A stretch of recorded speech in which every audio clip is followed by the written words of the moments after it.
అందరికీ నమస్కారం. కథల పల్లకి ఛానల్కి స్వాగతం. ఇప్పుడు మనం నీకోసమైన అన్వేషణ పార్ట్ 115 విందాం. అమర తన దగ్గరికి వెళ్ళి, లేదు తాతయ్య, మీరు ఎటువంటి తప్పు చేయలేదు. ఈ వయసులో నాన్నగారికి తోడవసరం. అది సుజాత ఆంటీ అయితే నిజంగా బాగుంటుంది. మీరు కూడా అదే నిర్ణయించారన్నాడు అమర్. దేవు కూడా దానికి అవునన్నట్టుగా తలాడించేసరికి దేవేంద్ర చిన్నగా నిట్టూర్చి సోఫాలో వెనక్కి వాలాడు. గదిలోకి వచ్చిన మౌళిని చూస్తూ, మీకు శేఖర్ బాబు గారు సుజాతక్కను పెళ్లి చేసుకోవడం ఇష్టమేగా అని అడిగింది సరోజ. ఆ మాటకి మౌళి, ఇష్టమే. ఎందుకంటే కౌసల్య వదిన చేసిన ద్రోహానికి అన్నయ్య చాలా కృంగిపోయాడు.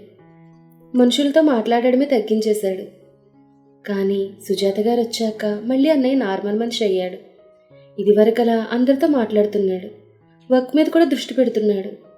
ఇందాక అత్తయ్య అన్నట్టుగా వయసు పెరిగే కొద్దీ తమ లైఫ్ పార్ట్నర్స్ తోడు అవసరం అవుతుంది. అందుకే అన్నయ్యకు సుజాత గారు తోడు అవసరం, ఆమెకు కూడా అన్నయ్య తోడు అవసరం అన్నాడు మౌళి. తన భర్త అంత బాగా మనుషుల్ని, మనసులను, బంధాలను అర్థం చేసుకున్నాడు అనుకుంటూ సరోజ మౌళి మాటలకు అతని వైపు ఆశ్చర్యంగా చూస్తోంది. తననే ఆశ్చర్యంగా చూస్తున్న వైపు చూస్తూ, ఏంటి అలా చూస్తున్నావు? నేనేంటి ఇలాంటి విషయాల గురించి మాట్లాడుతున్నానేంటా అనా? బంధాలు అనుబంధాలు నడుమ మసిలినప్పుడే మనకి వాటి విలువ తెలుస్తుంది. ఎప్పుడైతే సమీర మన ఇంట్లో అడుగుపెట్టిందో అప్పటి నుండి ఇంట్లో అసలైన ప్రేమలు, ఆప్యాయతలు, అనుబంధాలు వెల్లివిరుస్తున్నాయి. అందుకే వాటి గురించి నేను కూడా ఆలోచిస్తున్నానన్నాడు చిన్నగా. అంటే మీరు సమీరను మనస్ఫూర్తిగా మన ఇంటి బిడ్డగా ఒప్పుకుంటున్నారా అంది సరోజ. ఇప్పుడు ఒప్పుకోవడం ఏంటి? నేనెప్పుడో తనను నా రక్తంగా అంగీకరించాను. తను నా కోడలు కాదు, నా మేనకోడలు, నా అక్క ప్రతిరూపం అన్నాడు తన అక్కను గుర్తు చేసుకుని తన్మయత్వం చెందుతూ మౌళి. అది చూసి సరోజ చాలా ఆనందపడిపోయింది.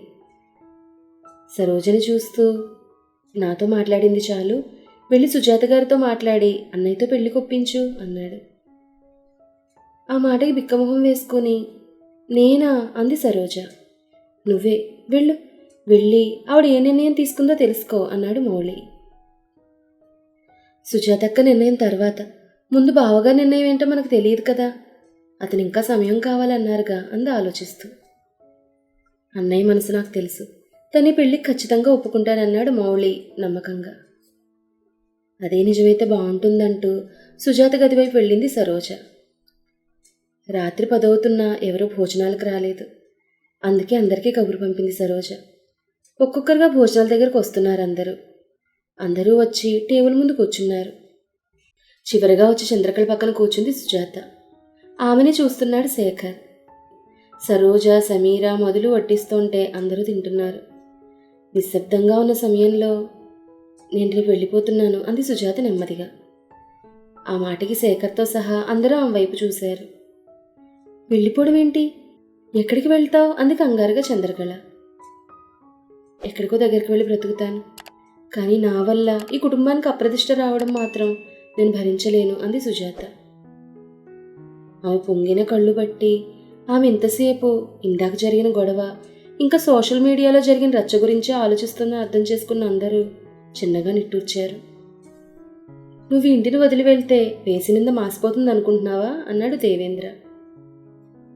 నింద మాయకపోయినా మళ్ళీ అటువంటి నింద మళ్ళీ ఎవరు వేయరుగా అంది తలెత్తకుండానే.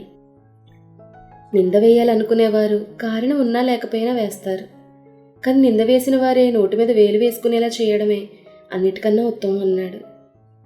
దానికి సుజాత మౌనమే సమాధానం ఇచ్చింది. సుజాత మౌనం దేవేంద్రలో కోపం రప్పిస్తుంటే అక్కడి నుంచి లేచి వెళ్ళిపోయాడు భోజనం మధ్యలోనే. అది చూసిన సుజాత బాధపడుతూ లేవబోతుంటే వద్దన్నట్టుగా కళ్ళతోనే సైగ చేసింది చంద్రకళ. సరే అని ఏదో తిన్నానన్నట్టుగా 4 మెతుకులు తిని లేచి వెళ్ళిపోయింది సుజాత. కాసేపటి తర్వాత వేడివేడి పాలు పట్టుకుని దేవేంద్ర గదికి వెళ్ళింది సుజాత. ఆమెను చూడగానే దేవేంద్ర ముఖం చెట్లించాడు. అది చూసిన ఆమె చిన్నగా నవ్వి అతని ముందున్న టేబుల్ మీద పాల గ్లాసు ఉంచి, నా మీద మీకు కోపం రావడం సహజమే, కానీ నా పరిస్థితిని కూడా మీరు ఒకసారి అర్థం చేసుకోండి అంది బేలగా. అర్థం చేసుకోవాల్సింది నేను కాదు, నువ్వు అన్నాడు కోపంగా. ఆ మాటకి ఏం మాట్లాడకుండా మౌనంగా నిలబడింది సుజాత. మౌనంగా నిలబడున్న ఆమె వైపు చూస్తూ, మన ముందున్న దాని విలువ అది మన కంటికి దూరమైనాడే తెలుస్తుంది. అప్పుడు దాని విలువ తెలిసినా చేసేదేముండదన్నాడు, జీవిత సత్యాన్ని చెప్తున్నట్టుగా. ఆ మాటకి నిజమే అన్నట్టుగా తలాడించి ఊరుకుంది తప్ప ఇంకేం మాట్లాడలేదు. ఆమె అనుకువకి ముచ్చటపడిన దేవేంద్ర కోపం తగ్గించుకుని ఆమె వైపు చూస్తూ, చూడు సుజాత, మేము నీకన్నా పెద్దవాళ్ళం. వయసులోనే కాదు, అనుభవంలోనూ నీకన్నా పెద్దవాళ్ళం మేము. అందుకే మేము ఎందుకు చెప్తున్నామో అర్థం చేసుకో. మా శేఖర్ని పెళ్లి చేసుకో అన్నాడు ఆయన. నేను ఆ పని చేయలేను, నన్ను క్షమించండి అంటూ అక్కడి నుంచి బయటకు వచ్చేసింది సుజాత బాధగా. అటుగా వచ్చిన శేఖర్ వాళ్ళిద్దరి మాటలు విన్నాడు. విని కూడా మౌనంగా తన గదికి వెళ్ళిపోయాడు. ఆ రాత్రి ఎవరు పడుకున్నా సుజాత శేఖర్ మాత్రం నిద్రపోలేకపోయారు. ఇద్దరి మదిలోనూ ఒకటే ఆలోచన, ఈ పెళ్లి చేసుకోవడం సమంజసమా కాదా అని. ఆ తర్వాత రోజు ఆదివారం కావడంతో ఉదయమే అందరూ హాల్లో కూర్చునున్నారు. చేతిలో బ్యాగ్ పట్టుకుని హాల్లోకి వచ్చి నుంచుంది సుజాత. ఆమె చేతిలో ఉన్న బ్యాగ్ వైపు చూసి, నీ నిర్ణయం ఇదేనా అన్నాడు దేవేంద్ర గంభీరంగా. అవునండి అంది నెమ్మదిగా తలదించుకుని సుజాత. వెంటనే లేచి నుంచిన దేవేంద్ర, ఇంతకీ నీ అభ్యంతరం ఏంటి, నా కొడుకును పెళ్లి చేసుకోవడానికి అని అడిగాడు అసహనంగా. ఇందులో అభ్యంతరం ఏం లేదు, నేను మీ ఇంటి కోడల్ని అయ్యే అర్హత నాకే లేదు అంది దిగులుగా. దానికి చిన్నగా నవ్విన దేవేంద్ర, తామరపు బురదలో పుట్టినంత మాత్రాన దానికదే తనకి విలువలేదనుకుంటే ఎలా? అలాగే నీ అర్హత కూడా నీకు తెలియడం లేదు. నువ్వు మా ఇంటి కోడలుగా రావడానికి నీకు పూర్తి అర్హత ఉంది. అంతకన్నా ఎక్కువగా నీపై నాకు నమ్మకం, గౌరవం ఉందన్నాడు ఆయన. ఆ మాటలకు అతని వైపు చూసింది సుజాత. నా మాట విను తల్లి అన్నట్టుగా చూశాడు దేవేంద్ర. ఇంతలో చంద్రకళ లేచి నిలబడి సుజాత దగ్గరికి వెళ్ళి, చూడు తల్లి, అవకాశం అదృష్టం రెండూ ఒక్కసారే వస్తాయి. వచ్చినప్పుడే వాడిని అందిపుచ్చుకోవాలి. ఒక్కసారి వాళ్ళ వైపు చూడు, వాళ్ళ కళ్ళల్లో నీపై ప్రేమ కనపడడం లేదా చెప్పు అంది కుటుంబం వైపు చూపిస్తూ. కళ్ళతోనే తనపై ప్రేమను ఆప్యాయతను చూపుతున్న అందరినీ చూసిన సుజాత ఏం చెప్పాలని ఆలోచిస్తూ తల కింద కొంచుకుంది. అప్పుడే బన్నీ వచ్చి ఆమె కాళ్ళను చుట్టేసి, నన్ను వదిలి వెళ్ళొద్దు నానమ్మా అన్నాడు బేలగా. అందరి ప్రేమ, బన్నీ బ్రతిమలాడ్డం ఇవన్నీ గుర్తు చేసుకుంటూ వంచిన తనల పైకెత్తకుండానే, శేఖర్కి నన్ను పెళ్లి చేసుకోవడం ఇష్టమైతే నాకు కూడా ఇష్టమే అంది చిన్నగా. డాడీకి ఎప్పుడో ఇష్టం, మీదే లేటు అన్నాడు అమర్ సుజాత పెళ్లి ఇష్టమే అన్నప్పుడు శేఖర్ కళ్ళల్లో మెరిసిన మెరుపును చూస్తూ. ఇంకే, ఇద్దరికీ పెళ్లి చేసుకోవడం ఇష్టం కాబట్టి ఒక వారంలో మంచి రోజు చూసి పెళ్లి ఏర్పాట్లు చేసేద్దామంది చంద్రకళ. ఆ మాటకి సుజాత చిన్నగా తలెత్తాము వంక చూస్తూ, ఎక్కువగా ఆర్పాటం చేయొద్దు, సింపుల్గా గుడిలో పెళ్లి చేయండి చాలంది. అందరికీ అదే సబుగా అనిపించి సరే అన్నారు. అన్నదే తడవుగా పంతులకి ఫోన్ చేసి ముహూర్తాలు కూడా పెట్టించింది చంద్రకళ. ఆ ముహూర్తం డేట్ వినగానే, ఆ తర్వాత రోజు అక్క బావగారి పెళ్లి రోజు అంది మధు. అవును కదా అనుకున్న సరోజ, అయితే ఈ ముహూర్తానికే బావగారికి అక్కకి పెళ్లి చేసి ఆ తర్వాత రోజు దేవు సమీరలకి వీళ్ళకి కలిపి గ్రాండ్గా వెడ్డింగ్ డే సెలబ్రేట్ చేద్దామంది సరోజ. గుడ్ ఐడియా అన్నారు అందరూ. అదే ఫిక్స్ అన్నారు పిల్లలంతా గట్టిగా అరుస్తూ. ఇల్లంతా మళ్ళీ సందడిగా మారడం చూసిన దేవేంద్రవర్మ మనసు ఆనందంతో నిండిపోయింది. పెళ్లి కోసం, తర్వాత రోజు ఫంక్షన్ కోసం కలిపి అందరూ మళ్ళీ షాపింగ్ చేశారు. షాపింగ్ చేసి తెచ్చుకున్న చీరలు, నగలు బెడ్ మీద పరిచి వాటివైపే చూస్తున్న సమీర వెనుకగా వచ్చి నిలబడ్డాడు దేవ్. తన వెనుక దేవున్నాడని తెలియని సమీర వాటివైపు అలానే చూస్తోంది. అంతలో వెనుక నుండి ఆమెను గట్టిగా హత్తుకున్నాడు దేవ్. వదలండి దేవు గారు అంటే ఏడుమొహం పెట్టింది సమీర. ఇప్పుడు ఏమైంది? నా పాకెట్, షాప్ రెండూ లూటీ చేశావుగా, ఇంకా ఎందుకా ఏడుపు అన్నాడు తన వైపు తిప్పుకుంటూ దేవ్.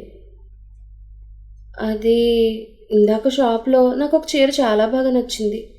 దాని కలర్ ఇంకా బోర్డర్ రెండు అద్భుతంగా ఉన్నాయి. మరి కొనుక్కున్నావా? లేదు. ఏ? అది నేను దాన్ని కొనుక్కునే లోపే ఒక బండాంటి వచ్చి అది నాది, ఆల్రెడీ బిల్లింగ్ అయిపోయిందని చెప్పి పట్టుకొని వెళ్ళిపోయింది అంది మళ్ళీ ఏడుముఖం పెట్టుకొని. అయ్యో, మరి అలాంటి చీర ఇంకొకటి ఉంటే చూపించమని అడగలేకపోయావా షాప్ కీపర్ని అన్నాడు. ఏడు ముఖంలో ముద్దుగా ఉన్న సమీర నుల్లో కూర్చోబెట్టుకుంటూ. అడిగాను, కానీ ఆ షాప్ కీపర్ అది రేర్ పీస్ అని ఒక్కటే వచ్చిందని చెప్పాడంది పెదాలు విరుస్తూ. సమీర అలా ముద్దు ముద్దుగా మాట్లాడుతుంటే ఆమె అందం మరింత రెట్టింపు అవుతోంది. ఆమెను అలా చూస్తూ తట్టుకోలేని దేవ్ అమాంతం ఆమె పెదవులను అందుకున్నాడు. అందుకోవడమే కాకుండా కింద పెదవిని చిన్నగా కొరికాడు కూడా. అంతే, ష్ అంటూ చిన్నగా అరిచి దేవు నుండి దూరంగా జరిగి లేచి నుంచుని, నాకు నచ్చిన చీర దొరకలేదని నేను ఏడుస్తుంటే మీరేంటి మధ్యలో అంది విసుక్కుంటూ.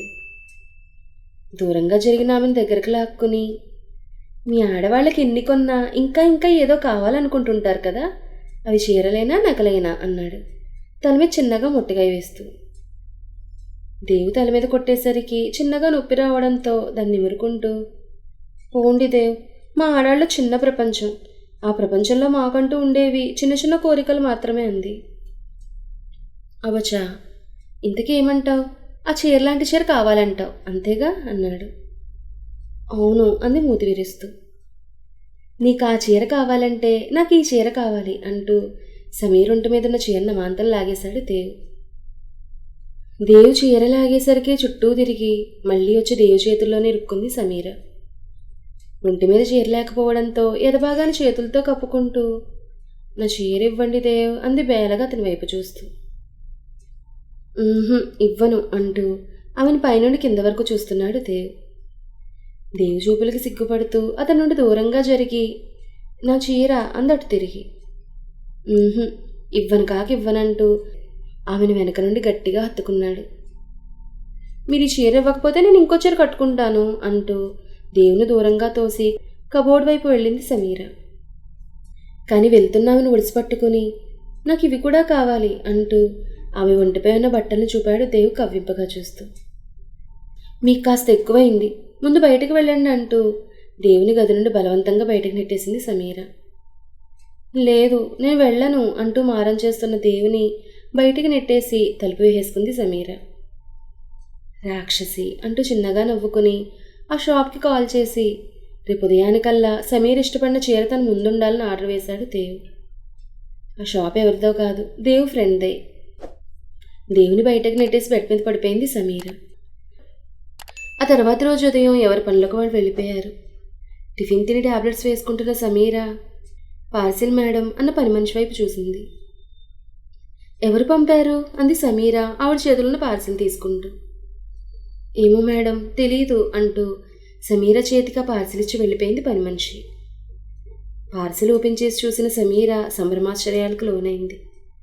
కారణం, ఆ పార్సల్ లోపల తనని ఎంతో ఇష్టపడి కొనుక్కోలేకపోయిన చీరుంది. దాన్ని చూస్తూనే సంతోషపడిపోతూ దేవ్కి కాల్ చేసింది. అటువైపు ఫోన్ లిఫ్ట్ చేసిన దేవ్, ఏంటి మేడం గారికి నేను సడన్గా గుర్తొచ్చాను అన్నాడు నవ్వుతూ. థ్యాంక్స్ దేవ్ గారు అంది క్యూట్గా సమీర.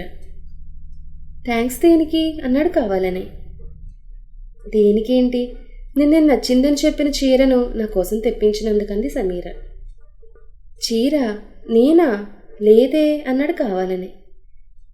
లేదా మరి అంటూ చీరొచ్చిన పార్సిల్ అంతా విప్పి చూసి, నా అందమైన చెలి కోసం చిన్న బహుమతి అన్న కార్డు ఉండడం చూసి, మీరు పంపకపోతే నాకెవరు పంపించారు అని అడిగింది. నాకేం తెలుసు, నువ్వంటే ఇష్టమైన వాళ్ళు పంపించుంటారు అన్నాడు సీట్లో వెనక్కి వాలుతూ. అవునా, సరే అయితే ఆ ఇష్టమైన వాళ్ళ కోసం బన్నీని పడుకోబెట్టి రాత్రికి ఎదురు చూస్తూ ఉంటాను, త్వరగా ఇంటికి రమ్మని చెప్పండి అంది నవ్వుతూ. నువ్వు రమ్మని చెప్పాలి కానీ ఆ ఇష్టమైన వారు ఇప్పుడే వచ్చేస్తారు అన్నాడు దేవ్. ఇప్పుడేమొద్దు, రాత్రికి త్వరగా వస్తే చాలంటూ నవ్వుతూ ఫోన్ కట్ చేసింది. ఫోన్ కట్ అయ్యాక స్క్రీన్ మీద సమీర ఫోటో డిస్ప్లే అవుతుంటే దాన్ని ముద్దు పెట్టుకుంటూ లవ్ యూ బుచ్చి అనుకున్నాడు నవ్వుకుంటూ. పెళ్లి హడావుల్లో వారం రోజులు ఇట్టే గడిచిపోయాయి. రేపు పెళ్ళనగా మొత్తం పటాలమంతా మళ్ళీ దిగిపోయింది. ఈసారి చైతు ఇంకా నివి కూడా యాడ్ అయ్యారు. ఇల్లంతా ఒక్కటే సందడి. ఎక్కడ చూసినా సరదాగా మాట్లాడుకుంటున్న తన వాళ్ళని చూసి సంతోషపడిపోతున్నాడు దేవేంద్రవర్మ. అనుకున్నట్టుగానే తర్వాత రోజు ఉదయం అందరూ ముహూర్త సమయానికి గుడికి చేరుకున్నారు. ముహూర్తం దగ్గర పడుతుండగా శేఖర్ సుజాత మెళ్ళలో తాళిని కట్టి తన ఆలిగా చేసుకున్నాడు. మెళ్ళో పడిన తాళిని గౌరవంగా కళ్ళకద్దుకుంది సుజాత. 5-10 వయసులో కూడా ఏమాత్రం చెక్కు చెదరని అందంతో చూపరుల్ని ఇట్టే ఆకర్షిస్తున్నారు కొత్త దంపతులు. తాళి కట్టాక కొన్ని తంతులు జరిపింటికి పంపించేశారు పంతులు గారు. పసుపు బట్టల్లో ఇంట్లోకి అడుగు పెడుతున్న ఇద్దరిని గుమ్మం దగ్గరే ఆపి ఒకరి పేరొకరు చెప్పే వరకు లోనికి రానివ్వలేదు కుర్రకారంతా. సిగ్గుతో చెప్పలేక భర్త పేరును చెప్పింది సుజాత. శేఖర్ కూడా సిగ్గుపడుతూ ఆమె పేరు చెప్పి సుజాత చేయి పట్టుకుని ఇంట్లోకి అడుగుపెట్టాడు. గృహప్రవేశం తర్వాత ఇద్దరి చేత దేవుడి గదిలో దీపం పెట్టించింది చంద్రకళ. దాని తర్వాత భోజనాలు కానిచ్చి హాల్లో కూర్చుని ముచ్చట్లు పెట్టుకున్నారంతా. అంజు మైఖేల్, దేవ్ సమీర, అమర్ మధు, గిరి మీనాక్షి, చక్రవర్తి వసంత, మౌలి సరోజ, శేఖర్ సుజాత ఇలా అంతా జంటలుగా కూర్చుని కబుర్లు చెప్పుకుంటూ ఉంటే చంద్రకళ దేవేంద్రవర్మల మనసు ఆనందంతో నిండిపోయింది. ఇక రాత్రి భోజనాలు పూర్తయ్యాక సుజాత శేఖర్లను మొదటి రాత్రి కోసం అందంగా అలంకరించి శోభనం గదిలోకి పంపించారు. ఇక్కడ పిల్లలే పెద్దలై అన్ని కార్యక్రమాలు చేస్తున్నారు. ఇప్పుడు ఇదంతా అవసరమా అన్న సుజాతతో, అవసరం లేదు, కానీ ఆచారం తప్పకూడదు కదా అంది సమీర. ఆ మాటకి సిగ్గుపడుతూ చేతిలో పాల గ్లాస్ పట్టుకుని శేఖర్ గదిలోకి నడిచింది సుజాత. గదిలో అడుగుపెట్టిన ఆమెను పైనుండి కింద వరకు చూస్తున్నాడు శేఖర్. తెల్లటి చీర, మెడలో పచ్చటి పసుపు తాడుతో చూడ్డానికి ముచ్చటగా ఉంది సుజాత. ఆమెను చేరిన శేఖర్ ఆమె చేతిలో పాల గ్లాస్ అందుకుని టేబుల్ మీద ఉంచి ఆమెను తీసుకుని బెడ్ చేరి పక్కపక్కనే కూర్చుని చిన్ననాటి ఊసులతో మొదలుపెట్టి నిన్న మొన్నటి విషయాల వరకు మాట్లాడుకుంటూ అలానే నిద్రలోకి జారుకున్నారిద్దరు. సుజాతను గదిలోకి పంపి తమ గదికొచ్చిన సమీర సూట్ కేసు సర్దుకుంటున్న దేవిని చూస్తూ ఇప్పుడెక్కడికి అని అడిగింది. ఏం లేదు, ఈ మధ్య మనం కొత్తగా ఒక చమురు ఫ్యాక్టరీని శ్రీకాకుళం జిల్లా పక్కన స్టార్ట్ చేశాం. అక్కడ ఏదో జరగరాని ఘోరం జరిగి కొందరు వర్కర్స్ ప్రాణాలు కోల్పోయారని ఇప్పుడే సమాచారం వచ్చింది. నేను వెంటనే వెళ్ళాలన్నాడు దేవ్. ఆ మాట విన్న సమీర, కానీ రేపు మన వెడ్డింగ్ డే, మీరు లేకపోతే ఎలా అంది బేలగా చూస్తూ. నువ్వు కంగారు పడుకు, రేపు సాయంత్రం పార్టీ టైంకి వచ్చేస్తానంటూ ఆమె పొట్టపై ముద్దు పెట్టి పెదవులను అందుకుని 2 నిమిషాల తర్వాత ఆమె నుండి దూరంగా జరిగి అప్పుడే గదిలోకి వస్తున్న బన్నీతో, మమ్మీ లిటిల్ ప్రిన్సెస్ ఇద్దరూ జాగ్రత్త, ఇప్పుడు వారికి నువ్వే బాడీ గార్డ్ సరేనా అంటూ బన్నీని ఎత్తుకుని ముద్దు పెట్టి అక్కడి నుంచి కదిలాడు దేవ్. దేవు వెళ్తుంటే ఎందుకో సమీర మనసుకి ఈడు శంకిస్తుండడంతో అటువైపు అలా చూస్తూ నిలబడి ఉండిపోయింది సమీర. మరి తర్వాత ఏం జరిగిందనేది నెక్స్ట్ ఎపిసోడ్లో తెలుసుకుందాం. ఈ కథ మీకు నచ్చితే లైక్ చేయండి, షేర్ చేయండి, కామెంట్ చేయండి. అలాగే మన కథల పల్లకి ఛానల్ని సబ్స్క్రైబ్ చేసుకుని పక్కనే ఉన్న బెల్ ఐకాన్ని క్లిక్ చేయడం మాత్రం మర్చిపోకండి. ధన్యవాదాలు.